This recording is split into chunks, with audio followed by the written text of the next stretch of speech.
छत्तीसगढ़ सामान्य अध्ययन से संबंधित 10 प्रश्नों पर रोज हम डिस्कशन कर रहे हैं, जो कि सीजीपीएससी और सीजी व्यापम के परीक्षाओं के लिए बहुत ज़्यादा इंपॉर्टेंट हो सकता है।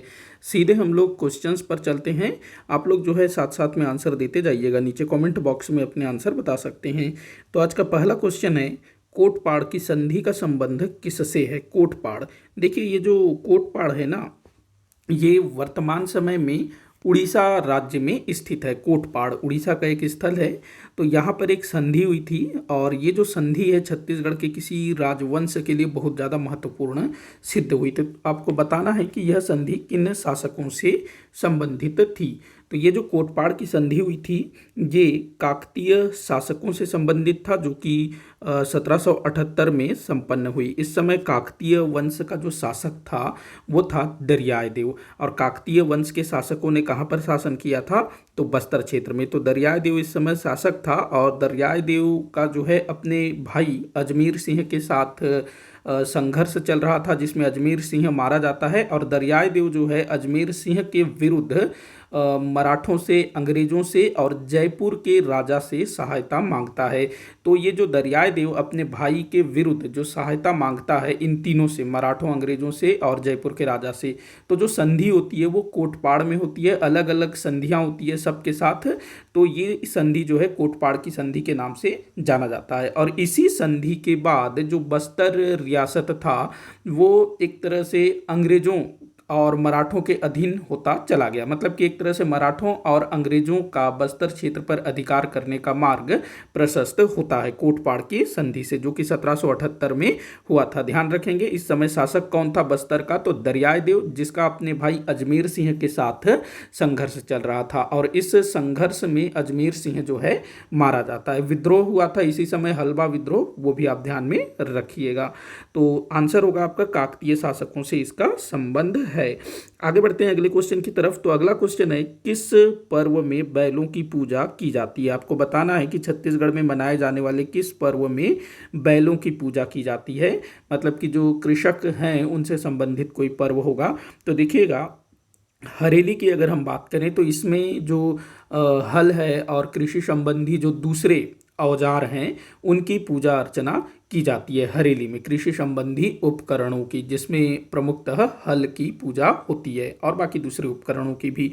अगर हम पोला की बात करें तो इसी पोला में बैलों की पूजा की जाती है। पोला में बैलों की पूजा की जाती है। पोला अभी कुछ ही दिन पहले बीता है ना, पोला 6 तारीख को था ना। आप लोग बताइए पोला जो है किस तिथि को मनाया जाता है हिंदी कैलेंडर के हिसाब से?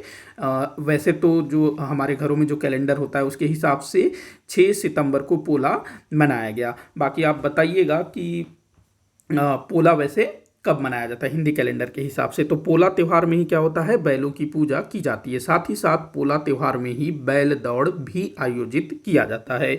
वहीं अगर हम लोग दियारी की बात करें तो ये बस्तर क्षेत्र में मनाया जाता है। एक तरह से ये बस्तर क्षेत्र का, इसको हम लोग दीपावली कह सकते हैं, दिवाली कह सकते हैं बस्तर क्षेत्र का। ये ना जब फसल कट जाता है उसके बाद ये लोग मनाते हैं। छेरछेरा भाई सबको पता है, जो कि पौष पूर्णिमा को मनाया जाता है। दान पर्व है, बच्चे जो है घर घर जाते हैं और छेरछेरा गीत गाते हैं और दान एकत्र करते हैं। तो बैलों की पूजा होती है पोला में। ध्यान रखेंगे किस दिन मनाया जाता है पोला, आप मुझे कमेंट करके बताइएगा। हरेली मनाया जाता है सावन अमावस्या के दिन, और छेरछेरा पौष पूर्णिमा को। और जो दियारी है बस्तर का दियारी, ये जो है ना अगहन, उसके बाद पौष, अगहन पौष में मनाया जाता है, मतलब कि दिसंबर जनवरी में।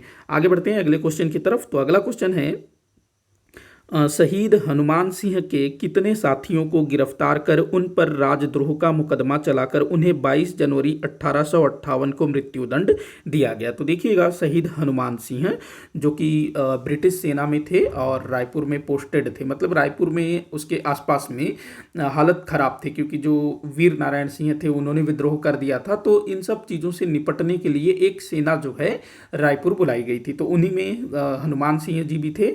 तो हनुमान सिंह जो हैं, देखते हैं चूँकि जो अंग्रेज थे वो जो भारतीय सैनिक थे उनके साथ दुर्व्यवहार करते थे, भेदभाव करते थे। तो ये चीज़ जो है हनुमान सिंह को सहन नहीं हुआ।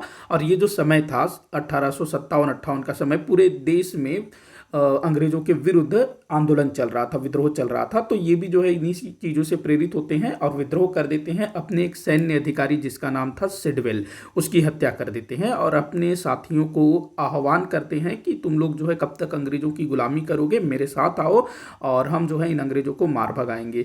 तो बहुत सारे लोग जो हैं हनुमान सिंह का साथ देते हैं और फिर जल्दी ही जो अंग्रेज पुलिस हैं, अंग्रेज वो फिर विद्रोहियों पर काबू पा लेते हैं। हनुमान सिंह तो किसी तरह से भाग निकलते हैं, लेकिन उनके जो 17 साथी हैं वो गिरफ्तार कर लिए जाते हैं और इन 17 साथियों पर मुकदमा चलाया जाता है और इनको जो है 22 जनवरी 1858 को मृत्युदंड दे दिया जाता है। तो ध्यान रखेंगे टोटल 17 साथी थे। कितने साथी थे? 17। 22 जनवरी 1858 को इनको मृत्युदंड दिया गया। बाकी जो हनुमान सिंह थे ये कभी भी पकड़े नहीं गए थे, ध्यान रखेंगे। अगला क्वेश्चन है इनमें से यहाँ गलती से मेरे ख्याल से ये आ गया, तो इनमें से कौन सा पर्व रक्षाबंधन के ठीक दूसरे दिन मनाया जाता है? तो रक्षाबंधन भी अभी कुछ ही समय पहले बीता है ना, रक्षाबंधन जो कि कब मनाया जाता है? सावन माह के पूर्णिमा को मनाया जाता है रक्षाबंधन। तो रक्षाबंधन के ठीक दूसरे दिन कौन सा पर्व मनाया जाता है वो आप बताइए। तो देखिएगा, जवारा अगर मैं बात करूँ तो ये दिवाली के आसपास मनाया जाता है मेरे ख्याल से, दशहरा या दिवाली में जवारा। पोला अभी मैंने बताया, आप लोगों से पूछा है मैंने पोला कब मनाया जाता है, वैसे अभी 6 सितंबर को पोला मनाया गया। हरेली ये सावन अमावस्या को मनाया जाता है और ये जो भोजली है ना, ये रक्षाबंधन के ठीक दूसरे दिन अर्थात सावन पूर्णिमा के ठीक दूसरे दिन, मतलब कि भाद्रपद के जो कृष्ण पक्ष प्रथमा, भाद्रपद महीने के कृष्ण पक्ष प्रथमा को भोजली मनाया जाता है। और इसमें कौन सा गीत गाया जाता है? अहो देवी गंगा लहर तुरंगा, ये वाला एक गीत है जिसमें गंगा का नाम बार बार आता है। तो भोजली जो है रक्षाबंधन के दूसरे दिन मनाया जाता है।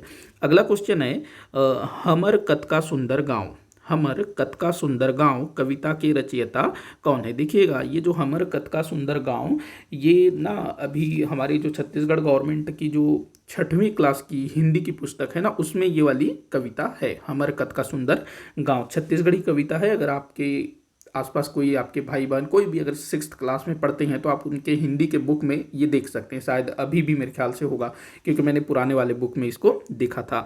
तो हमर कतका सुंदर गांव ये कविता है, बड़ी सुंदर कविता। तो इसके रचयिता कौन है? तो प्यारेलाल गुप्त जी, प्यारेलाल गुप्त जी ने इसको लिखा है। बाकी आप लोग माधवराव सप्रे जी जिन्होंने छत्तीसगढ़ मित्र का प्रकाशन किया था सन 1900 में, हरि ठाकुर ये भी काफ़ी इंपॉर्टेंट है, ठाकुर प्यारेलाल जी के बेटे हैं और इन्होंने काफ़ी कुछ लिखा है। घनश्याम सिंह गुप्त जो कि दुर्ग से थे और वहाँ से ये विधानसभा के लिए चुने भी जाते थे। आगे बढ़ते हैं। अच्छा, घनश्याम सिंह गुप्त ना ये क्या कहते हैं, जो सीपी एंड बरार, मध्य प्रांत एवं बरार, वहाँ के विधानसभा अध्यक्ष भी हुआ करते थे। अगले क्वेश्चन को देखते हैं। घासीदास किस रियासत के प्रसिद्ध शासक थे? देखिएगा, एक थे संत घासीदास, जो बाबा गुरु घासीदास थे ना, वो थे, लेकिन ये वो नहीं है, ये दूसरे हैं, ये किसी रियासत के राजा थे। तो आपको बताना है कि ये जो घासीदास जी हैं ये किस रियासत के प्रसिद्ध शासक थे।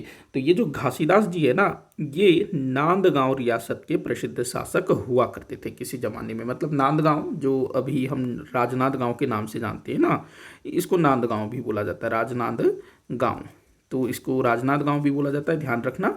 तो क्या था, यहाँ के एक शासक थे जिनका नाम था घासीदास, ध्यान रखेंगे। यहाँ पर बैरागी वंश के शासकों ने शासन किया था, बैरागी वंश के शासक यहाँ पर शासन करते थे। अच्छा, ये जो नांदगांव रियासत थी इसकी स्थापना की थी भोसला शासक बिंबाजी भोसले ने, ध्यान रखेंगे। भोसला शासक बिंबाजी भोसले ने राजनांदगांव रियासत को गठित किया था। बैरागी वंश के शासक यहाँ पर शासन करते थे।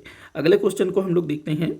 कौन सा पर्व अविवाहित लड़कियों द्वारा मनाया जाता है? इनमें से कौन सा पर्व अविवाहित लड़कियां मनाती हैं भाई? कमर छठ की अगर हम लोग बात करें तो इसमें जो संतानवती माताएं होती हैं वो अपने बच्चों के दीर्घायु के लिए यह पर्व मनाती हैं, कमर छठ का पर्व, ध्यान रखेंगे, संतानवती माताएं। उसके बाद जो हरितालिका है, हरितालिका तीज, ये ना हरितालिका तीज ये कौन मनाता है? जो सुहागन स्त्रियां होती है वो तीज मनाती हैं। अभी कुछ ही दिन पहले तीज भी बीता ना। आप लोग बताइएगा ये सारे पर्व कब मनाए जाते हैं। उसके बाद भोजली, भोजली जो है ये भी मनाया जाता है। ये किनके द्वारा, स्पेशली महिलाओं के द्वारा मनाया जाता है या फिर पुरुष भी मनाते हैं, ये थोड़ा सा मुझे ध्यान नहीं आ रहा है। बाकी अगर अविवाहित लड़कियों की बात करें तो ये लोग मनाती हैं अरवा तीज। अरवा तीज ध्यान रखना, ये मनाते हैं अरवा तीज। और अरवा तीज जो है ना, ये बैसाख माह में मनाया जाता है। बैसाख माह में ये लोग शिव जी की पूजा करते हैं। बैसाख माह में शिव जी की पूजा करते हैं और ये अच्छा वर प्राप्त करने के लिए इसकी ये वाली पूजा होती है, अरवा तीज। हरितालिका तीज ये जो है सुहागिन स्त्रियां, और अरवा तीज जो है कुंवारी लड़कियों द्वारा मनाया जाता है बैसाख माह में। बैसाख माह मतलब ये अप्रैल मई में पड़ेगा, बैसाख लगभग मार्च अप्रैल। हाँ ठीक है, आगे बढ़ते हैं अगले क्वेश्चन की तरफ। अगला क्वेश्चन है, छत्तीसगढ़ में सभी प्रमुख पर्वों पर बनाया जाने वाला चौक किससे बनाया जाता है। तो देखिएगा, छत्तीसगढ़ में कोई भी पर्व होता है ना, चाहे वो हरेली हो, पोला हो, तीज हो, तो उसमें जो है चौक बनाने की परंपरा है। चौक मतलब क्या होता है कि जो पूजा स्थल होता है ना, वहाँ पर कुछ इस तरह का रंगोली टाइप का डिज़ाइन किया जाता है। ऐसा चौराहा टाइप का बनाया जाता है और यहाँ भी कुछ ऐसा डिज़ाइन बना दिया जाता है, जैसा चाहे वैसे या ऐसे जो भी है। लेकिन ये जो है एक तरह का चौक टाइप का बनाया जाएगा, मतलब उसमें 4 कोने होंगे, इस तरह से अलग अलग तरीके से सजाया जाता है उसको, तो इसी को क्या बोला जाता है, चौक। तो ये छत्तीसगढ़ के लगभग सभी पर्वों में प्रायः देखने को मिलता है। इसके अलावा जो भी शुभ काम किए जाते हैं ना, शुभ धार्मिक कार्य किए जाते हैं, तो उसमें भी चौक बनाने की परंपरा है। तो ये जो चौक है ये किससे बनाया जाता है, चौक किससे बनाया जाता है। रंगोली से। दिवाली के टाइम पर आप लोगों ने देखा होगा, घर के बाहर आंगन में दरवाजे के पास सुंदर रंगोली बनाई जाती है, जिसमें विभिन्न प्रकार के रंगों का प्रयोग किया जाता है। लेकिन चौक में इस तरह के कोई भी रंगों का प्रयोग नहीं किया जाता है, ध्यान रखना। उसके बाद चावल के घोल से, तो जी हाँ, चावल के घोल से, जो चावल के आटे का, चावल को मतलब पीस लिया जाता है या फिर उसको भिगो दिया जाता है और उसका जो घोल तैयार किया जाता है और उसी घोल से इसको बनाया जाता है। कहीं कहीं पर ना चावल के आटे से भी इसको बनाया जाता है, मतलब कि चावल का घोल या फिर चावल के आटे से चौक बनाया जाता है। तो ध्यान रखना, चावल के आटे या फिर चावल के घोल से चौक बनाया जाता है। तो आंसर होगा ब। अगले क्वेश्चन की तरफ चलते हैं। अगला क्वेश्चन है, कौन सी रचना माधवराव सप्रे जी द्वारा लिखा गया है। तो माधवराव सप्रे जी जो कि छत्तीसगढ़ के पहले समाचार पत्र छत्तीसगढ़ मित्र के संपादक थे, तो इन्होंने कौन सी रचना लिखी है ये आपको बताना है। सच्चा सरदार, ये तो भाई ये हमारे पंडित सुंदरलाल शर्मा जी ने लिखा है। पूजा के फूल, ये मुकुटधर पांडे जी ने लिखा है। सुबह की तलाश, ये जो है ना डॉक्टर नरेंद्र देव वर्मा ने लिखा है। वहीं टोकरी भर मिट्टी, ये भाई हमारे माधवराव सप्रे जी की एक प्रसिद्ध कहानी है। ये भी ना 6वीं क्लास के बुक में आपको देखने को मिल जाएगी। आप लोग देखिए, ये टोकरी भर मिट्टी, पीछे मैंने बताया कतका हमर कतका सुंदर गांव, तो ये दोनों जो है 6th क्लास की बुक में आपको देखने को मिलेगा। तो और बाकी इनको भी आप लोग ध्यान में रखेंगे कि ये किन्होंने लिखा है। सच्चा सरदार पंडित सुंदरलाल शर्मा, पूजा के फूल माधवराव मुकुटधर पांडे, उसके बाद डॉक्टर नरेंद्र देव वर्मा द्वारा सुबह की तलाश। टोकरी भर मिट्टी किन की रचना है, माधवराव सप्रे जी की। अगला क्वेश्चन है जो कि इस वीडियो का आखिरी क्वेश्चन होगा, कंडेल नहर सत्याग्रह का कारण क्या था। कंडेल नहर सत्याग्रह कब हुआ था भाई, ये 1920 में हुआ था कंडेल नहर सत्याग्रह। और महात्मा गांधी जी कंडेल नहर सत्याग्रह के सिलसिले में हमारे छत्तीसगढ़ आए थे। तो ये जो सत्याग्रह हुआ था इसके पीछे क्या कारण था, बिना अनुमति नहर के उपयोग पर जुर्माना। देखो क्या था कि जो अंग्रेज थे उन्होंने जो है इस क्षेत्र में नहर वगैरह बनाया, बांध वगैरह बनाया और लोगों को बोला कि भाई पानी यूज़ करो, लेकिन उस साल जो है लोगों को पानी की उतनी आवश्यकता थी नहीं, तो लोगों ने मना कर दिया कि अभी अपने को ज़रूरत नहीं है। और अंग्रेज जो है ना वो 10 साल के लिए अनुबंध करना चाहते थे, मतलब कि आप जो है 10 साल के लिए पैसा पटा दो और जितना चाहे उतना पानी यूज़ करो। लेकिन गांव वालों को जो है उतना ज़रूरी नहीं था और जो पानी का जो वो लोग रेट बता रहे थे वो भी ज़्यादा था। अब यहाँ पर गांव वाले मना कर देते हैं, अनुबंध करने के लिए तैयार नहीं होते हैं, तो अंग्रेज क्या करते हैं, वो ज़बरदस्ती गांव वालों से पैसा वसूलने के लिए रात में जो है चुपचाप नहरों का पानी ग्रामीणों के खेत में छोड़ दिया जाता है और सुबह ग्रामीणों पर आरोप लगाया जाता है कि तुमने जो है पानी चोरी की है। तो इसके विरोध में ही जो है कंडेल नहर सत्याग्रह हुआ था, जो कि पूरी तरह सफल हुआ था और महात्मा गांधी जी के आगमन के पहले ही यह सत्याग्रह पूर्णतः सफल हो गया था। तो इसी के साथ आज का ये वीडियो यहीं पर समाप्त होता है। आप लोग मुझे कमेंट करके बताइएगा कि आपसे कितने क्वेश्चन सॉल्व हुए। किसी भी क्वेश्चन पर कोई भी डाउट हो तो ज़रूर बताइएगा। वीडियो को आखिर तक देखने के लिए बहुत बहुत धन्यवाद।